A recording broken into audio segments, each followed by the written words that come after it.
बल्छी खेल्दा बल्छीमा ठुलो माछो पर्यो भने त्यसलाई बिस्तारै बिस्तारै तान्न पर्छ। त्यसको बल घटाउँदै घटाउँदै किनारमा ल्याउन पर्छ। अनि बल्ल त्यो ठुलो माछो पकड्न सकिन्छ। नत्र भने एकैचोटि त्यो बल्छी चुडाएर भाग्न सक्छ। त्यसै गरेर अहिलेको राजनीति पनि त्यस्तै भयो। हाम्रो चुनाव जितेर गएको हाम्रो गृहमन्त्रीज्यूले त्यसै गर्नुभयो। अनि एकैचोटि ठुलो माछो परेको जबरजस्ती छिटै तान्नुभयो अनि बल्छी चुडाउन खोज्ने। यो चाहिँ देशमा मानिसहरू आतंकित हुनु अनि मारामार हानाहान हुनु, यो चाहिँ जम्मा आत्तिएर हो, बुद्धिको कमी भएर पनि हो।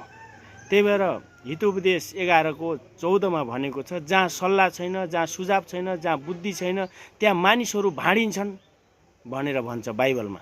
त्यसकारणले गर्दा बाइबल पढ्न एकदम आवश्यकता छ। बाइबलमा अचम्मको बुद्धि छ। त्यो बुद्धि जब प्राप्त गर्छ नि, मान्छे हरेक ठाउँमा सक्सेस हुन्छ।